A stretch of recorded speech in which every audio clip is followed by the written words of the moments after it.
there's something comforting about Honda's cars. I mean, they just work. Honda's got a reputation of building machines that last for miles and do exactly what's expected of them. Today, we're taking a look back to almost 10 years ago at the 2008 Honda Civic SI. The SI, meaning sport injected, boasts a VTEC powered engine that just screams power when you put your foot down. It's got a recessed dash with the speedo in plain view, so you focus most on what this car deems important, the road. It's a road-focused, no-frills kind of machine that's a blast to drive. Let's do it!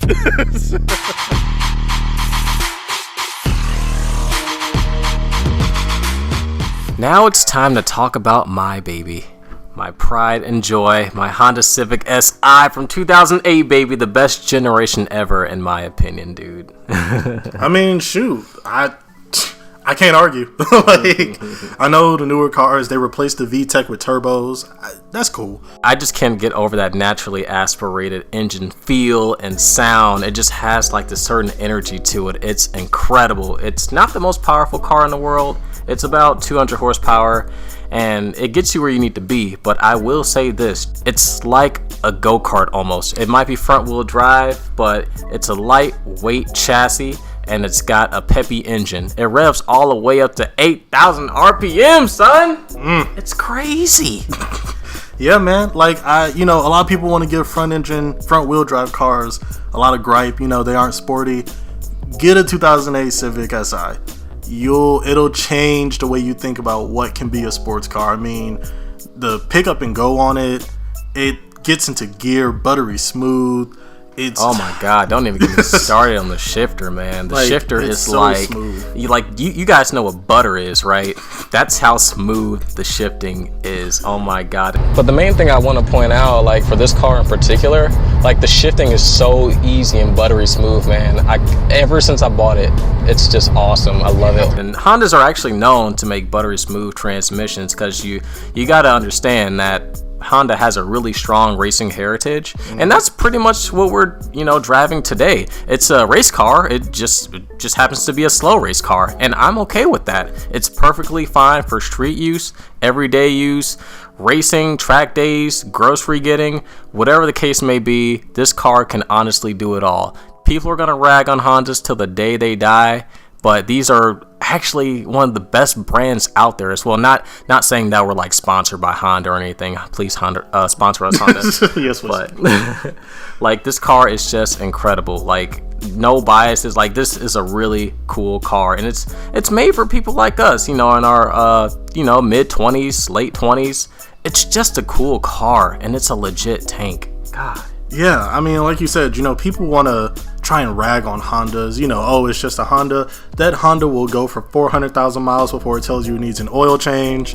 Obviously that's an exaggeration. Make sure you get your oil change. Please don't let your car die assuming that you get your oil change. Everything just works better. But the best thing about Hondas is that they've got a legacy of lasting long, and it holds up. I mean, we're reviewing a 2008 today, and it's running just as well as, I'm assuming, the day it came off the line. It's a 2008. I didn't buy it new. I actually bought it 3 years ago, and it's got about 160,000 miles on it, and it's still running strong ever since the first day I bought it, man. It's just a reliable car. It's beautiful. It sounds really good. That's another thing about it too. Like my number one favorite thing about that naturally aspirated VTEC engine is that it sounds powerful. It sounds incredible. You're not going anywhere. Right. You're still going up that hill, but you roar going up that hill. And you got to understand, there's a really strong aftermarket for Hondas as well, just in case you didn't know. Obviously, if you've been born and you've seen at least one Fast and the Furious movie, then you can already tell that the Honda is like the tuner car icon. At least it was back in the early 90s, especially back in the early 90s, just to give you guys a brief history lesson. So there's always going to be parts available for whichever Honda you might have, unless you have the first Honda, then obviously it's going to be very hard to find parts. But for the most part, there's a huge aftermarket for it. There's a main market for parts. You're never going to be screwed. You're always going to be taken care of in a Honda. Yeah, and that's one of the things I like about it too. You know, we were just talking about its reliability and that engine, but I think my favorite part of it is how ubiquitous the brand of Honda is. It never feels like you're out of sorts. You know, if something needs to be replaced, you can go to like 30 different dealers because they all got the part, because it's a Honda, and Honda uses very common, very reliable parts. So, you know, if something very simple goes wrong on your car, you're not coming out of your pocket through, you know, paying through the nose trying to get it replaced. They could probably rip it out of another Honda because it's probably the same part. Yeah, dude.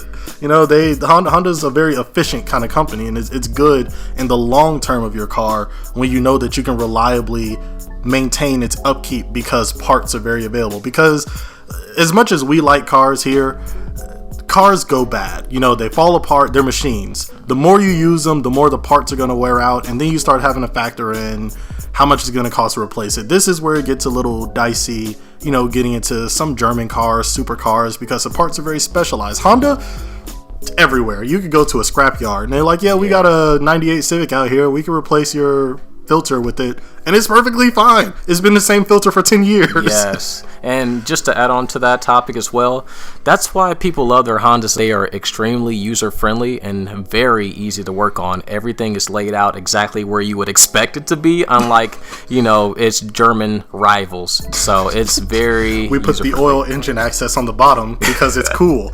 Why, though?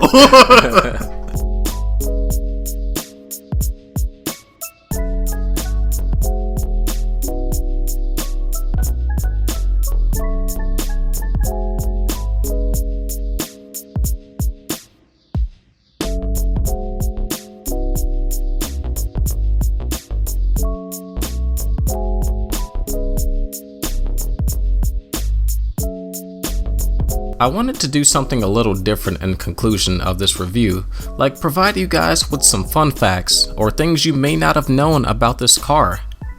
Number 1, the power delivery. This car makes power from literally the beginning of the rev range to the very end. I can't put my finger on it, but this car has character in which it simply feels fast.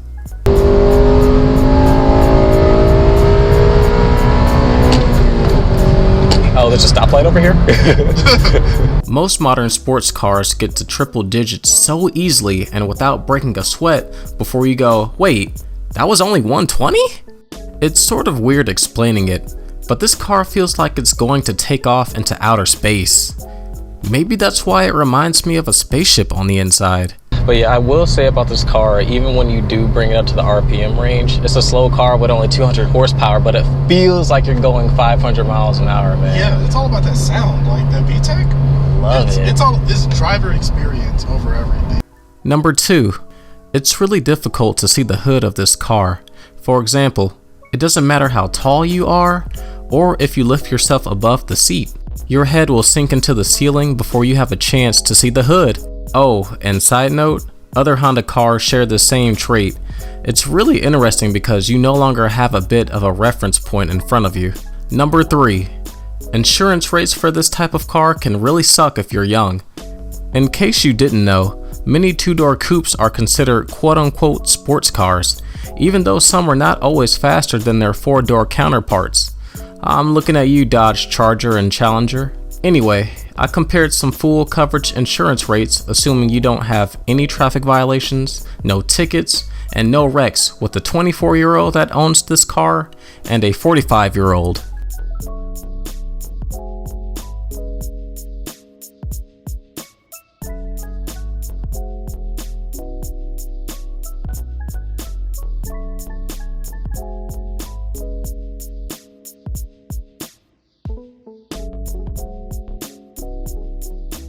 I hope you guys learned something about the 2008 Honda Civic Si. Be sure to like and share the video if you enjoyed, and please consider subscribing to the channel to see what we review next. Man, I could do better than that. Be sure to like and share the video if you enjoyed, and please consider subscribing to the channel to see what we review next. I had to keep the first one smooth because you got the smooth music going in the background, so, you know.